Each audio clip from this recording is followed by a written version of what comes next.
역사와 관련해서 이런 명언들이 있습니다. 모든 것은 이미 일컬어졌으나 아무도 듣지 않기 때문에 언젠가 다시 시작해야만 한다. 역사와 관련된 말이라는 거예요.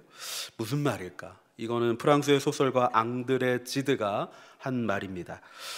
조지 산타야나라는 철학자는 이런 말을 했습니다. 역사를 기억하지 못한 자, 그 역사를 다시 살게 될 것이다. 두 가지 모두 같은 의미인데 간단히 말하면 뭘까요? 역사는 반복된다라는 거죠. 역사는 반복된다. 역사 중에 있던 실수와 실패에서 사람들이 교훈을 얻지 못했기 때문에 이전과 다름없는 결과를 맞이한다는 것입니다. 독일의 철학자 헤겔은 이렇게까지 비관적으로 이야기를 했습니다. 역사로부터 배우는 유일한 교훈은 우리가 역사로부터 아무것도 배우지 못한다는 것이다. 이렇게까지 이야기를 하는 거예요. 인류의 어리석음에 대해서 제대로 꼬집고 있는 것입니다. 1918년에 시작되었던 스페인 독감이 있는데요. 그것으로 인해서 2년 동안의 사망자가 5천만 명 정도라고 추산을 합니다. 어쩌면 더 될 수 있을 것이다. 처음에 미국 캔자스에서 발병이 시작되었습니다. 스페인에서 시작된 게 아니더라고요. 미국 캔자스에서 발병이 시작되었을 때의 임시병동 사진입니다. 그런데 코로나가 한참일 때, 이 사진은 100년 뒤 임시병동 사진을 보고 있는 겁니다. 달라지지 않았죠. 스페인 독감 사망자가 미국에서만 67만 명인데 100년이 지나서 미국에서 코로나 사망자가 100만 명이 넘었다고 합니다. 22년 5월의 기록이니까 이후로도 얼마나 많이 코로나 때문에 어려움이 있는지 여전한지 알게 되죠. 같은 기간으로 보면 우리나라는 2만 4천 명의 사망자가 있었습니다.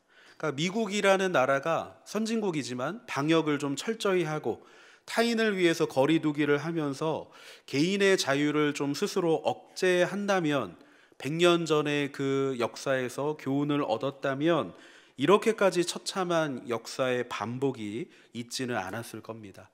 역사의 아픔에서 교훈을 얻지 못했던 것이죠. 또 하나 볼 텐데요. 1차 세계대전이 끝나고요. 1920년대 미국은 그야말로 경제 대호황이었습니다. 경제 성장률이 42%였다고 하고요. 실업률이 4% 이하였습니다. 모든 사람, 거의 모든 사람이 일을 열심히 하고 돈을 벌고 그런 시기였습니다. 이때가 경제 대호황이었던 이유는 월스트리트의 투자 열풍이 불었기 때문입니다. 열풍이 아니라 광풍이라고 이렇게 말할 것까지 싶은 그런 모습이었습니다. 내가 주식을 투자하겠다라고 하면 은행에서 재산의 10배를 대출을 해주는 거예요. 투자하십시오 이렇게 하는 거예요. 잘못 들으시면 그런 은행 어딨냐고 물으실 수 있는데 100년 전 얘기입니다. 5천만 원 재산이 있으면 어떻게 돼요? 주식에 투자할 5억을 아주 쉽게 빌려주게 되는 거예요. 사람들이 어떻게 할까요? 돈을 있는 대로 끌어모아서 투기를 하는 겁니다. 9년 동안 245%의 상승률을 보였습니다. 수년 동안 계속 상승만 하다니 주가는 영원히 떨어지지 않을 거야. 그 당시에 경제학자들도 그렇게 전망을 했다는 거예요. 계속 빨간색 그래프만 보이는 거예요. 파란색이 보이지 않는 거예요. 아시는 분들만 아실 텐데 빨간색만 계속 보여요. 입이 다물어지지 않는 거예요. 생각만 해도. 그런 중에 1929년 월가에 그 유명한 검은 목요일이 찾아오게 됩니다. 월스트리트 크래시. 크게 문제가 생깁니다. 경제 대공황이 들이닥칩니다. 3년 동안 마이너스 90%가 되었습니다. 쉬운 예로 에디슨이 설립한 회사 제너럴 일렉트릭 그 GE의 주식이 약 400달러였는데 그게 220달러로 순식간에 떨어집니다. 그리고 3년 뒤에는 20달러가 되었다는 거예요. 대호황은 분명 실제하긴 했습니다. 하지만 사람들의 욕망이 가득 끼어들면서 거품 경제가 되어버린 거예요. 그런데 지금의 경제 상황도 대공황 때의 분위기가 감지된다고 하죠. 많은 기사를 보면은 물론 해마다 경제 위기라고 말하지만 특히 내년에 대한 위기감이 어느 때보다 크다라고 이야기를 해요. 저희들은 그거를 좀 체감하고 있죠. 물가 상승이 있고 사람들 일자리를 잃어가고, 사람들은 역사를 통해 얻은 교훈으로 오늘의 위기를 헤쳐나갈 수 있을 것인가? 여러분 어떨까요? 아니면 다시 잊어버리게 되고 오늘도 제자리 걸음을 하거나 아니면 퇴보하게 될 것인가? 오늘 본문 말씀에는 역사 앞에 아무 교훈도 얻지 못했던 한 사람이 나옵니다. 그리고 반면에 자신에게 일어난 일 앞에 남다른 모습으로 인생의 중요한 선택을 하는 또 한 사람이 나오게 되는 거예요. 자, 우리의 질문은 이것입니다. 실패를 반복하지 않기 위해 우리에게 필요한 것은 무엇인가? 첫 번째는 뭐냐면요, 실패를 반복하지 않기 위해서 우리는 과거의 역사를 통해 주님을 찾는 지혜를 얻어야 한다는 것입니다. 과거의 역사를 통해 주님을 찾는 지혜를 얻어야 한다. 자, 북왕국 이스라엘이 멸망의 길로 가는데 가장 결정적이었던 사람은요, 지난주까지 보았던 아합 왕이었습니다. 열왕기상 전체 분량에서 3분의 1의 기록이 아합 통치 시대의 이야기였어요. 그러니까 어마어마하고 무시무시한 죄악의 시대였습니다. 요즘 애들은 이걸 줄여서 어마무시하다라고 이야기하더라고요. 들어보셨나요? 어마무시한 불순종과 어마무시한 우상숭배의 시대였던 거죠. 그래서 오늘과 다음 주는 열왕기 하 말씀을 보면서 엘리야의 이야기를 이제 마무리하게 될 거예요. 자, 아합이 죽습니다. 이제 그의 아들 아하시아가 열왕기 하 1장에 등장을 합니다. 아하시아는 아버지 아합과 같은 길을 걸어가는 사람이었고요, 아니 더 심한 멸망의 길로 달려가는 걸 보게 됩니다. 우리 1절과 2절 말씀 같이 한번 읽어보겠습니다. 1절과 2절입니다. 시작. 아합이 죽은 후에 모압이 이스라엘을 배반하였더라. 아하시아가 사마리아에 있는 그의 다락 난간에서 떨어져 병들매 사자를 보내며 그들에게 이르되 가서 에그론의 신 바알세붑에게 이 병이 낫겠나 물어보라 하니라. 아멘. 여러분, 우리는 이 두 절 말씀에서 중요한 정보 세 가지를 얻게 됩니다. 하나는 아합이 죽었다, 두 번째는 모압이 배반했다, 세 번째는 아하시아가 떨어져 다쳤다. 근데 이 세 가지 이야기가 대단히 단순해 보이지만 사실 아하시아에게 있어서는요, 남다른 태도로 대해야 했었던 아주 중요한 사건들이었다는 거예요. 하나하나마다 다 그렇습니다. 자, 아합이 어떻게 죽었는지를 한번 먼저 생각해 보죠. 우리는 지난주에 멈추는 것도 믿음이다 라는 제목으로 말씀을 들었습니다. 제목이 기억이 안 나시고 설교 말씀이 기억이 안 나실 거라고 생각합니다. 네. 예. 이 아합의 탐욕을 우리가 봤어요. 나봇의 포도원을 가지려고 하는 그 과잉의 탐욕이었습니다. 자기 탐욕을 제동하지 않았어요. 탐욕이 거짓말이 되었고 모함이 되었고 계획 살인으로 커져갔습니다. 그래서 아합이 하나님의 경고를 받게 되는 거예요. 그래서 열왕기상 21장 19절 말씀이 이렇게 되어 있습니다. 너는 그에게 말하여 이르기를, 그러니까 엘리야에게, 아합에게 가서 말해라. 그러면서 여호와의 말씀이 내가 죽이고 또 빼앗았느냐고 하셨다 하고, 또 그에게 이르기를 여호와의 말씀이 개들이 나봇의 피를 핥는 곳에서 개들이 아합 너의 피 곧 너의 몸의 피도 핥게 될 거야 라고 이야기했다는 거예요. 이 말씀이요, 여러분, 그대로 이루어집니다. 아합이 아람과의 전쟁에 나갑니다. 어떤 묘책을 세우냐면 왕이 아닌 척 변장을 해요. 왕의 갑옷이 아니라 병사들의 갑옷을, 군복을 입어가지고 잘 피해 다녀야지 라고 생각을 하는 거예요. 마침 적들이 세운 전략도요, 아합의 묘책과 잘 들어맞았습니다. 아람 적장이 어떤 명령을 내리냐면요, 왕에게만 집중 공격을 해라. 그러니까 병사들이 죽을 일이 별로 없고 왕에게만 막 집중 포화가 되는 거예요. 그런데 아람 병사 하나가 실수로 활을 띵 하고 잘못 쏩니다. 성경에 그렇게 나와 있어요. 34절 이렇게 되어 있습니다. 한 사람이 무심코 활을 당겨 이스라엘의 왕의 갑옷 솔기에 맞춘지라, 이렇게 되어 있어요. 우연인 것 같지만 우연이 아닙니다. 화살이 아합에게로 그대로 가서 꽂히게 되는 거예요. 갑옷과 갑옷 사이 하필 그 취약한 부분에 화살이 꽂혀버립니다. 화살을 맞았지만 아직 죽지는 않았어요. 그러면은 얼른 병거를 타고 전쟁터 밖으로 나가서 응급처치 받으면 살겠죠. 하지만 어떻게 됩니까? 계속 밀려 들어오는 적군 때문에 전쟁터를 하루 종일 빠져나가지 못하는 거예요. 그래서 아합은 과다출혈로 전차 위에서 죽게 됩니다. 아합이 매장되고 전차 위에 흥건히 남은 피를 나중에 동네 개들이 와서 핥아 먹게 되는 거예요. 말씀 그대로 되었습니다. 우연인 것 같지만 우연이 아닌 거예요. 여러분, 사람은 하나님을 당해낼 수가 없습니다. 아버지가 이렇게 죽은 걸 알면 아들 어때야 됩니까? 아하시아는 머리를 땡 하고 맞은 것처럼 정신이 들어야 맞잖아요. 경각심이 들어야 맞잖아요. 하지만 과거의 시간을 통해 이 아들 역시 어떠한 교훈도 얻지 못했던 것입니다. 기회는 그래도 남았습니다. 아버지가 그렇게 죽은 것을 보고도 아무것도 깨닫고 느끼지 못했다면 왕으로서 정치 외교의 난관을 만나면 또 달라질지 모를 일이에요. 인접한 나라 모압이 이스라엘을 배반하게 됩니다. 모압은요, 과거에 다윗의 통일 왕국 시절부터 정복을 했었던 그런 나라였어요. 그때부터 지금까지 이스라엘에 정성스럽게 모압이 조공을 바쳤던 나라입니다. 그러니까 조금 우습게 보는 나라. 그런데 아합이 죽고 나니까 모압이 그걸 딱 끊어버리는 거예요.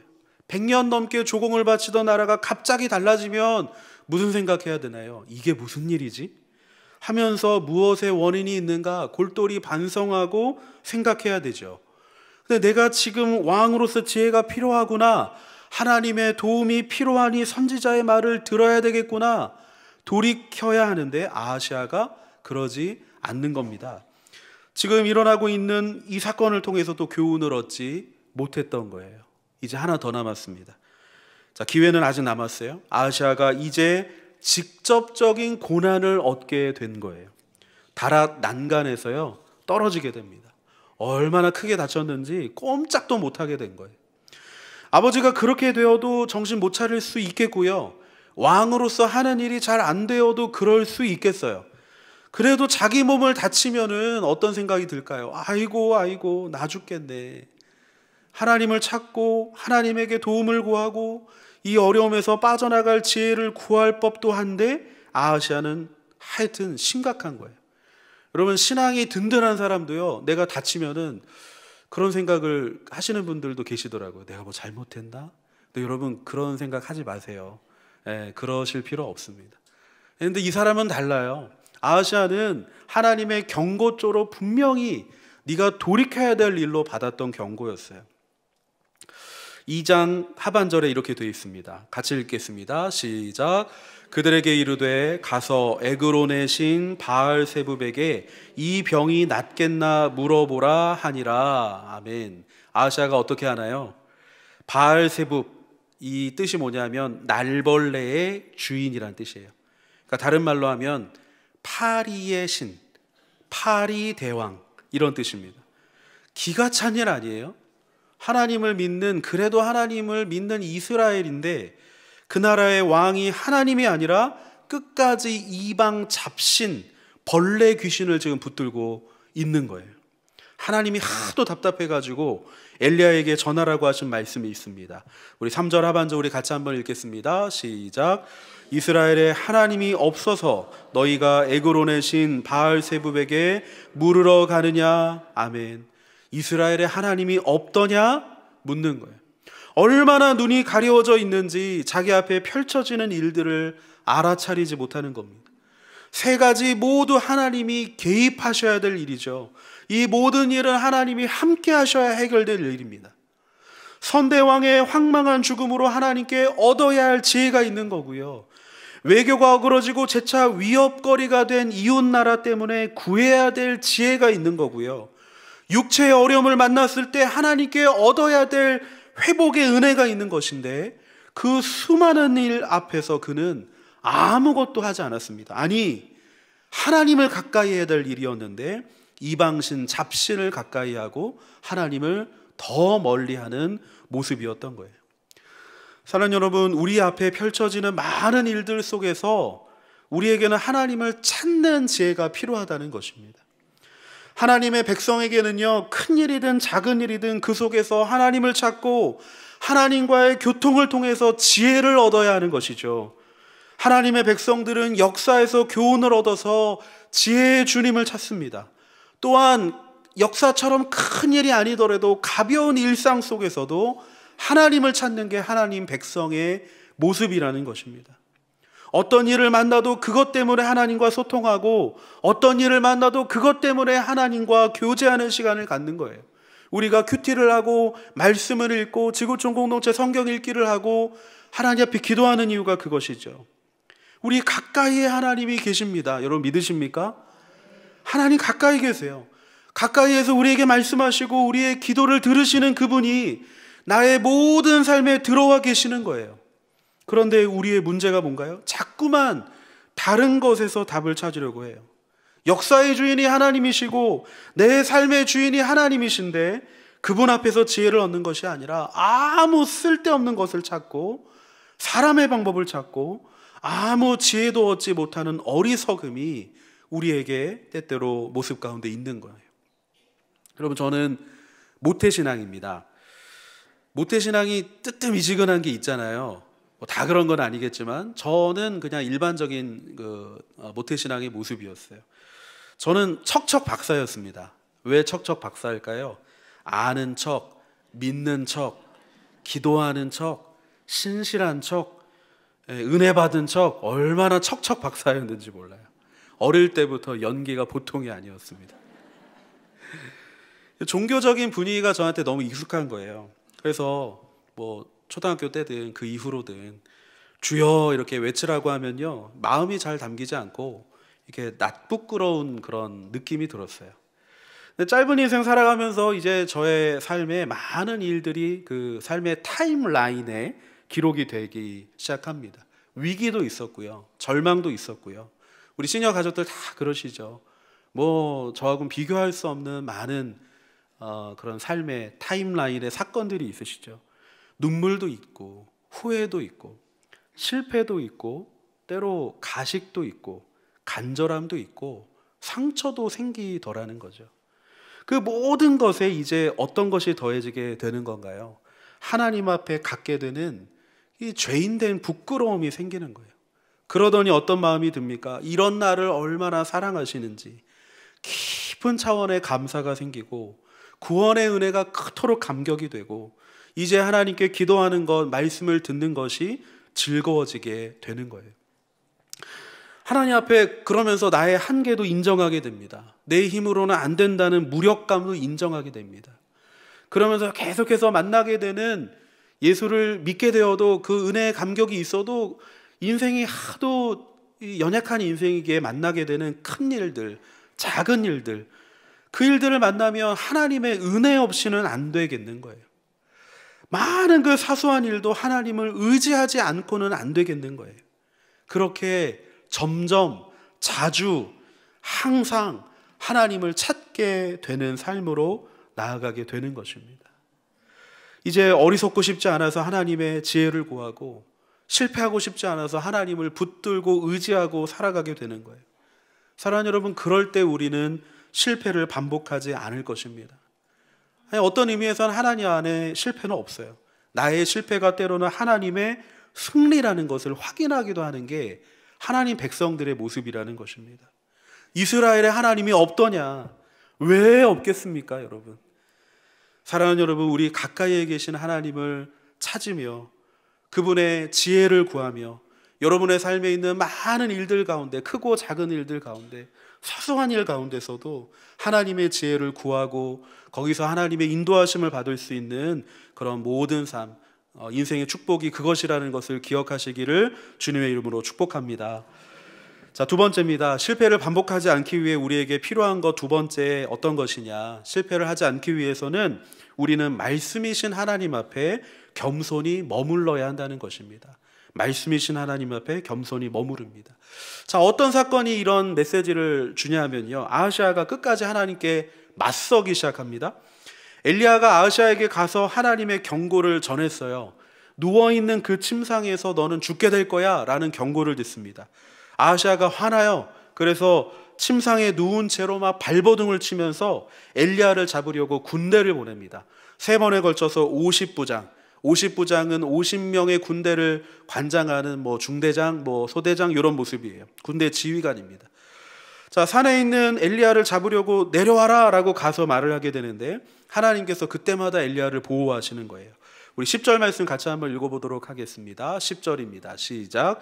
엘리야가 50부장에게 대답하여 이르되 내가 만일 하나님의 사람이면 불이 하늘에서 내려와 너와 너의 50명을 살을지로다 하매 불이 곧 하늘에서 내려와 그와 그의 군사 50명을 살랐더라. 아멘. 하늘에서 내려온 불이 군대를 집어삼켰습니다. 하나님을 거스르는 아하시아의 명령에 따르면서 똑같이 오만했던 군대, 이 사람들이 엘리야를 향해서 하나님의 사람이여 내려오라고 했지만 하나님의 불이 임한 것을 보면 그 말은 진심이 아니었어요. 척척 박사였습니다. 척했던 거예요. 자, 첫 번째 작전이 실패했습니다. 두 번째 50부장이 군대와 함께 갔어요. 자, 한 번 보내고 두 번 보내도 결과는 똑같습니다. 불이 똑같이 임합니다. 자, 아하시아는 병사를 잃고도 고집을 꺾지 않습니다. 세 번째로 50부장을 보내게 되는데 그런데 이 사람은 달랐던 거예요. 13절과 14절 말씀 우리 같이 한번 읽어보겠습니다. 시작.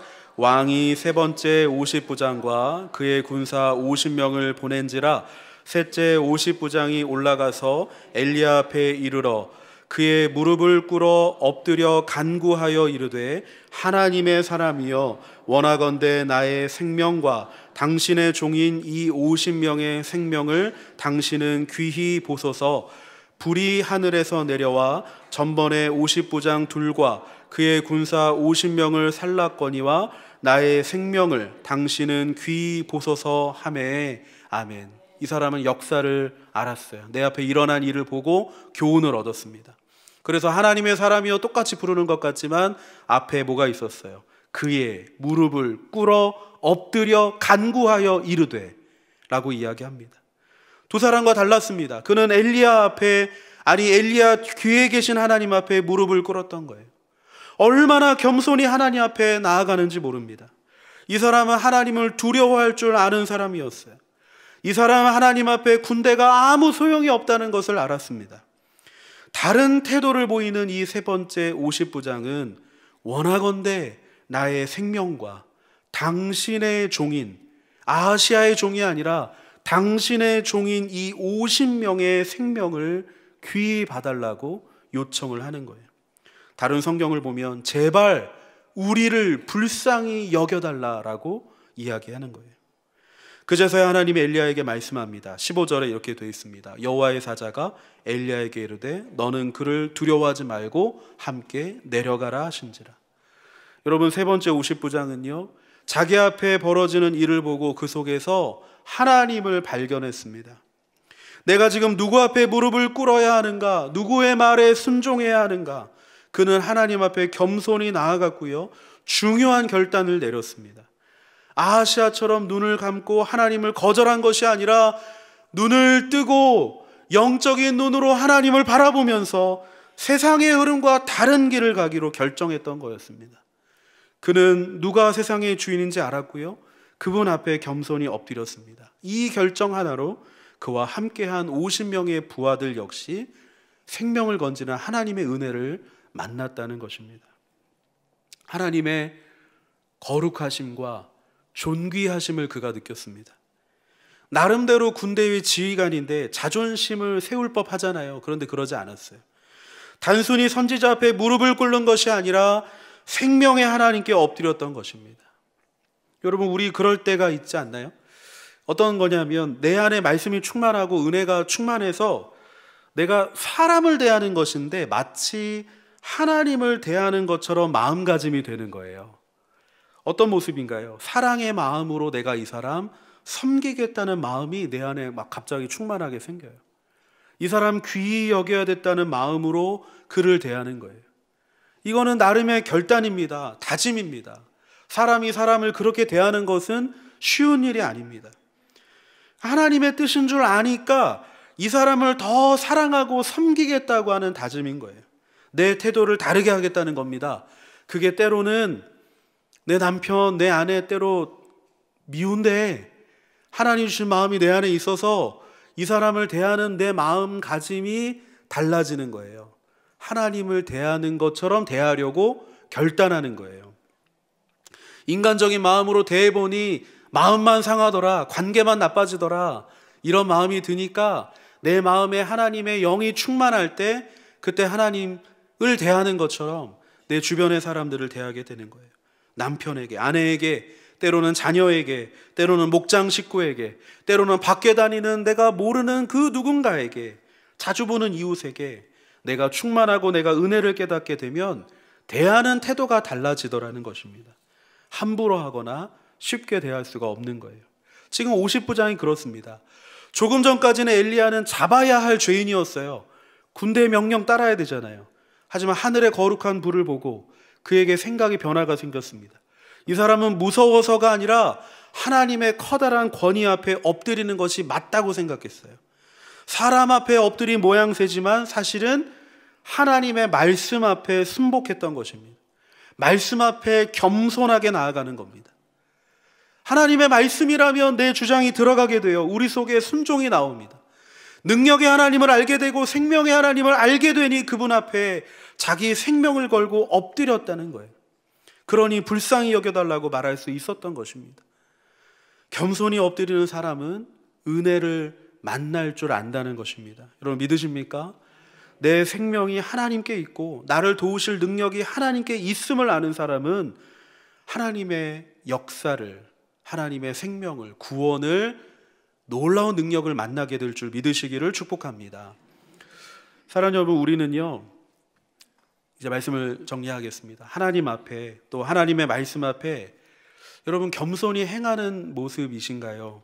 아니면 나는 경험도 많고 아는 것도 많고 이제 척하면 척 다 알아서 내가 생각한 것이 내 안에 여전히 가득하고 내 뜻과 내 고집과 내 마음과 내 좋은 대로만 혹시 하나님 앞에 하고 있고 하나님의 뜻을 순종하지 않는 모습은 아닌가?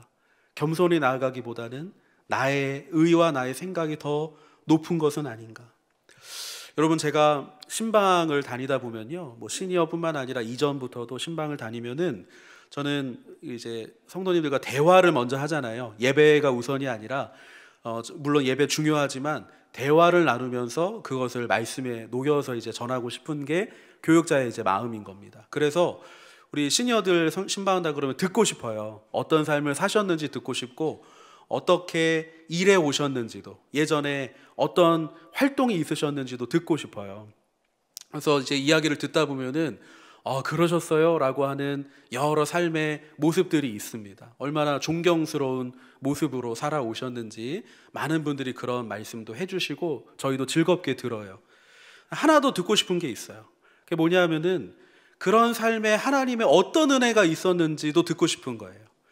그런 열심히 살았던 삶, 때로는 힘들었던 삶, 때로는 정말 하나님이 높이셨고 내가 열심히 감당해서 높아졌던 많은 삶 가운데서 하나님의 은혜가 어떤 은혜가 있었는지, 하나님께 어떤 엎드림이 있었는지, 하나님의 은혜를 만났더니 어떠한 겸손함으로 주 앞에 있게 되는지도 듣고 싶었던 거예요. 우리 시니어 가족들 가운데서도 정말로 하나님 앞에 그런 은혜를 경험한 분들 이야기를 들을 때마다 그 기도에 적용하여서 기도를 하게 되는 겁니다. 여러분, 제가 이제 연말이 되면은 뭐 교육자들 모든 교회마다 이력서들 이렇게 있잖아요. 근데 저도 예전 교회에서 이력서를 받아서 부목사님, 전도사님 누구를 뽑아야 될까 이렇게 추려가지고 담임 목사님께 드리는 역할들을 좀 했었어요. 근데 그 이력서를 보다 보면은 많은 그 경력들이 있습니다. 내가 이렇게 했고 저렇게 했고 아주 훌륭하고 멋지고 내세울 만한 여러 이력들을 많이 보게 돼요. 근데 여러분, 그 이력만으로 충분한가라고 생각할 때 하나님의 백성들은 그러지 않다는 거예요. 거기에 뭐가 녹아 있어야 되나요? 하나님 앞에 어떤 겸손함이 있는가? 어떤 은혜를 경험하였는가? 어떤 엎드림이 있었는가? 하나님의 은혜 없이는 살 수 없었노라고 어떤 모습으로 고백하는가? 거기에 어떻게 녹아져 있는지를 보게 되는 겁니다. 여러분, 내가 이걸 잘했어요 라고 말하는 거는 정치인들이나 하는 것입니다. 내세우는 게 중요한 사람들이 하는 거예요.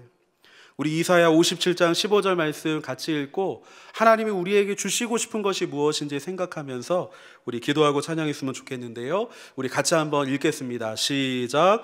내가 높고 거룩한 곳에 있으며 또한 통회하고 마음이 겸손한 자와 함께 있나니 이는 겸손한 자의 영을 소생시키며. 아멘.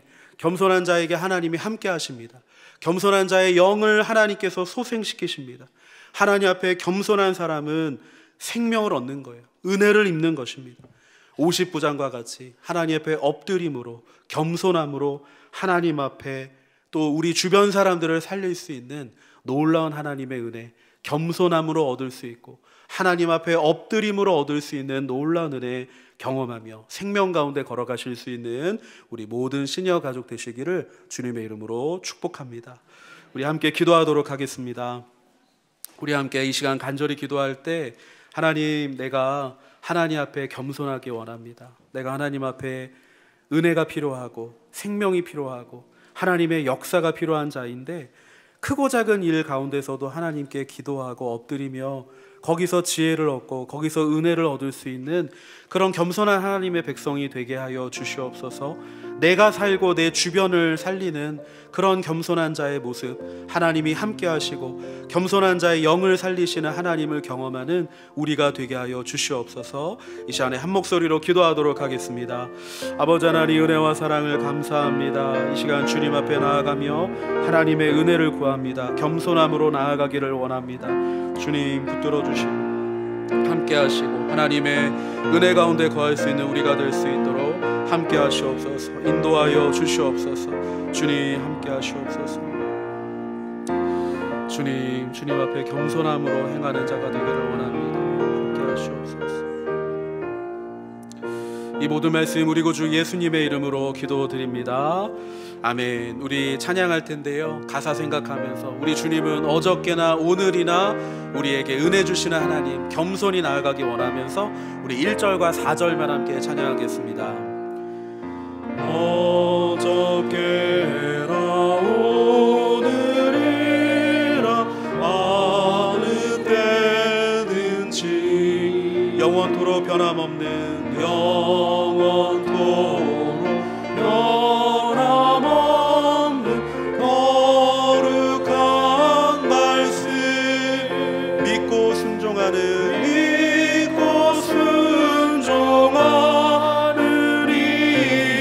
생명 되시며 한량 없이 아름답고 기쁨 말일세. 어저께나 오늘이나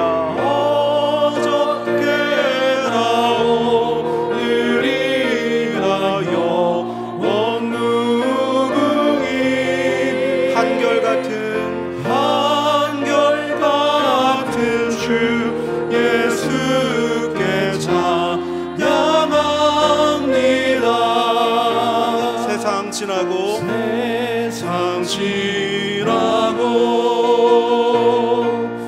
변할지라도 영원하신 주 예수 찬양합니다. 엠마오로 행하시던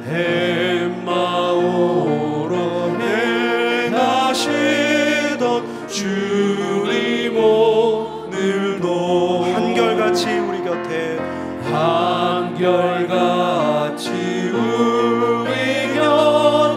함께 계시고 우리들을 영접하러 다시 오실 때 변함없는 영광의 주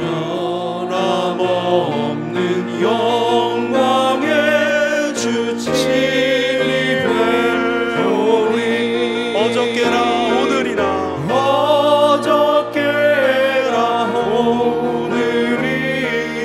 영원 무궁히 한결같은 주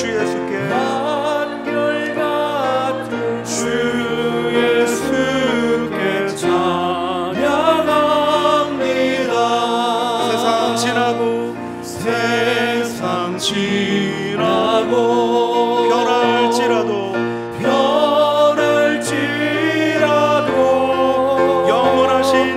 영원하신 주 예수 찬양합니다. 기도하겠습니다.